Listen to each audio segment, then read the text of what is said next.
self-preparation. Be ready for tomorrow by doing all that you can today, setting your goals. Set a goal that will make you stretch for what it will make of you to achieve it. What a brand new reason for setting goals. What an all-encompassing challenge to have a better vision of the future, to see what it will make of you to achieve it. And here's why. The greatest value in life is not what you get. The greatest value in life is what you become. The major question to ask on the job is not, what am I getting here? The major question to ask is, what am I becoming here? It's not what you get that makes you valuable. It's what you become that makes you valuable. Set the kind of goals that will make something of you to achieve them. So there you have the two components of positive self-direction. Number one, self-knowledge, knowing who you are and what you want to do with your life. And number two, self-preparation, getting ready for the opportunities before they come your way. You need both aspects for positive self-direction, figuring out who you are and what you want, and being prepared for the day you reach your goals, being ready, being worthy, becoming the person you need to be in pursuit of what you want. What good is an opportunity if you're not prepared to take advantage of it? It's no good. Won't do a thing for you. Be prepared. Now here's what's called the self-knowledge acid test. Quickly, without thinking too much about it, quickly list your 3 most important long-term work-related goals. Is it a client you've been trying to sign for several months? Is it a major sale you've been trying to make? Is it a promotion? Is it a partnership in the firm? Quickly list your 3 most important long-term work-related goals. Achievements that you want to make. Achievements that will take a while to get. Write them down. Again, without thinking too much about it, quickly list your 3 most important personal and spiritual goals. Things that will make a difference in your personal life. Is it going to church more often than holidays? Grasping all you can from the Sunday sermon? Is it spending more quality time with your kids? Is it turning the TV off during the dinner hour and actually talking about the important things in life with your family? Is it making more dates with your spouse? Is it planning a much-needed family vacation? What is it? What are the important goals in your personal and spiritual life? Is one of them making a conscious effort to exercise more, to eat better, to lose some weight, to get in shape? What are the 3 most important personal and spiritual goals that you have? Write them down. Doesn't matter what they are, just write them down. Now, take some time to really visualize what the achievement of these goals would look like. What does your future hold for you if you landed that big client? What does your future look like if you got that promotion? If you spent more time with your family? If you planned more outings with your spouse? What does your future look like? Really spend some time on this now. It's important stuff. What does it all look like? Ask yourself, is this really my goal? Is this truly what I want? Is it a positive goal? Is it important enough to me to become what it takes to reach this goal? Is it mine? Is it worth it? If your 3 goals on the career side and 3 goals on the personal side don't stand up to these questions, you need to take some time to carefully redefine a few things. Redefine your list. Redefine where it is that these goals came from. Redefine what actually is important to you. Redefine how hard you'll really work to get them. Now, there are 2 parts to this goal setting and redefining process. There's 2 parts. Number 1, don't set your goals too low. An interesting thing that we teach in leadership, don't join an easy crowd. You won't grow. Go where the expectations are high. Go where the demands are high. Go where the pressure is on to perform, to grow, to change, to develop, to read, to study, to develop skills. Now here's the second part on setting goals. Number 1 is don't set your goals too low. Number 2 is don't compromise. Don't sell out. There were some things I went for back in those early years that I paid too big a price for. If I'd known back then how much it was going to cost me, I never would have gone for them. But I didn't know. Don't sell out. An ancient phrase says, count the cost. Count the cost if it won't make you happy to get it. If you become less in your pursuit of getting it, if it's not worth the life you'll lead after you get it, it's not worth it. Now let's talk a little more about self-preparation. Self-preparation has 2 benefits. The first benefit of self-preparation is that it moves you toward your goal. You've already got it in mind. You know where you want to go. You're getting ready for it. You're doing all the things you're supposed to do. And by getting ready to achieve your goals, you're moving closer to your goals. That's how it works. The second major benefit to self-preparation is that it refuels your ambition. Your activity refuels your ambition. The things that you are doing today are getting you ready for tomorrow.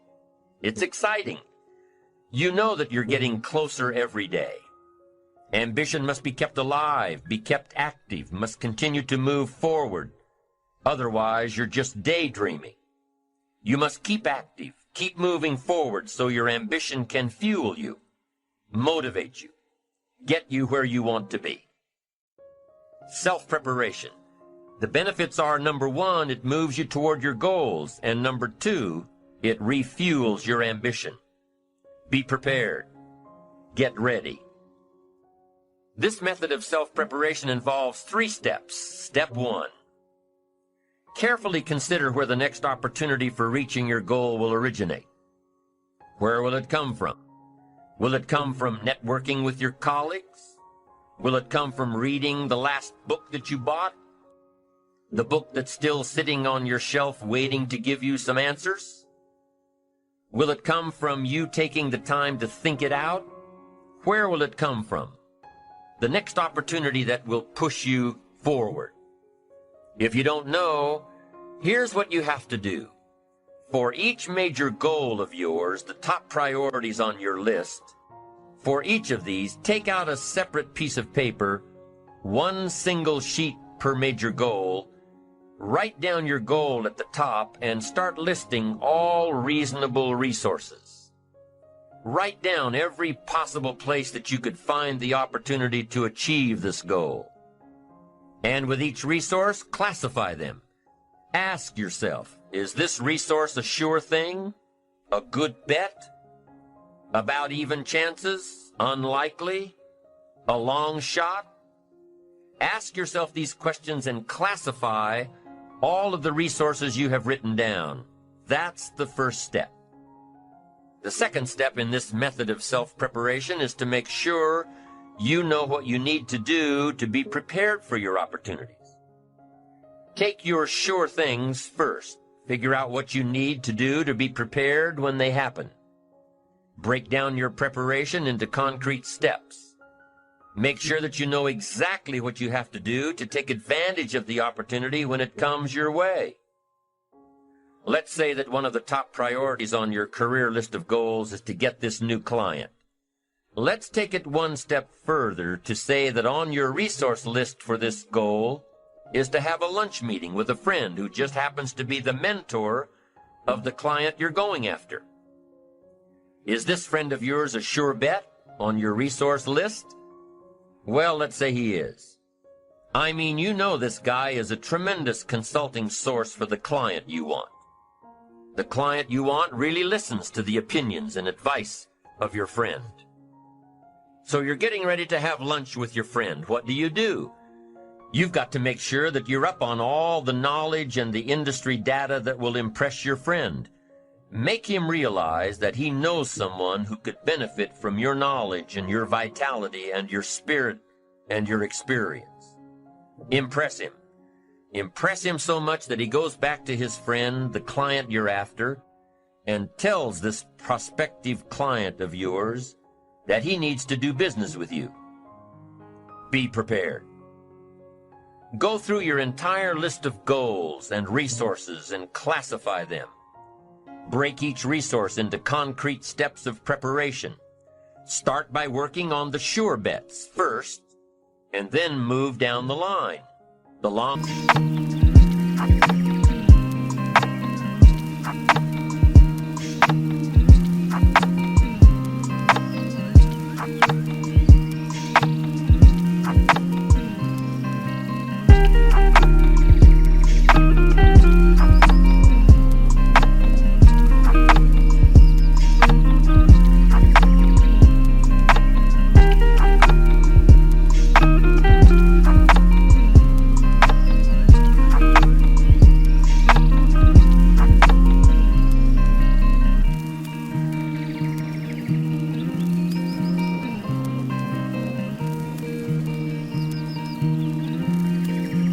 shots will come through every so often, but start with the resources that will serve you best now.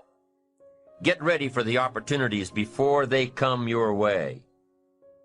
Step 3 in the self-preparation method is to do all you can to make each opportunity more likely to happen. After you've determined what you have to do to get ready to be prepared, after you've determined this, see what you can do to expedite the process. What can you do to increase the likelihood of this opportunity? Go over it and over it and over it. Use these 3 methods again and again as you assess where you are now and where you have to go next to keep moving toward the achievements that are most important to you. Step 1, consider your resources. Step 2, determine what you have to do to get ready. Step 3, expedite the opportunities. And by the way, this method of self-preparation works wherever you are in your journey, whether you're close to your goals or whether you're just starting your journey of self-direction. This method works. Have working knowledge to draw from. Continually work on yourself in preparation of where you want to be. Build a reservoir of thoughts and ideas and philosophies and experiences that are your own. Build, grow, change, get ready, be prepared. Be prepared for a life worth living. Now here are the 4 ifs that make life worthwhile. Number 1, life is worthwhile if you learn. Nothing worse than being stupid. Life is worthwhile if you learn. Learn from your personal experiences. Learn from other people's experiences. Second, life is worthwhile if you try. Now you've got to take what you've learned and see if you can try your hand at it. Someone says, well, you can't try, you have to do. No, you have to try. I put the bar up 2 feet and asked the kids who can jump 2 feet. I can, some say. I can't, some say. I don't know, some say. How are you going to know? You don't. You've just got to try. Just back off and run at it. How are you going to know if you don't try? Now, what if you knock the bar down? Does that mean you can't jump 2 feet? No. You have to what? Try it again. Of course, you have to try. Try it another way, but try. Try your hand at it. When the record book on you is finished, let it show your wins and your losses, but don't let the record book show that you didn't try. Next.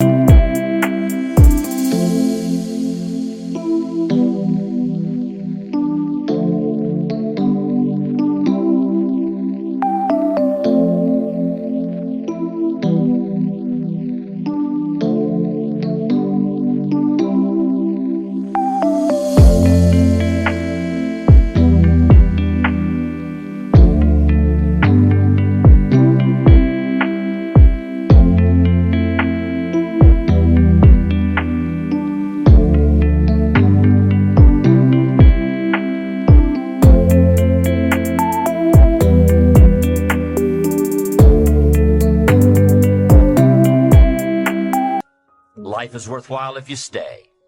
You've got to learn to stay. Now, you don't have to stay forever. Just stay till you see it through.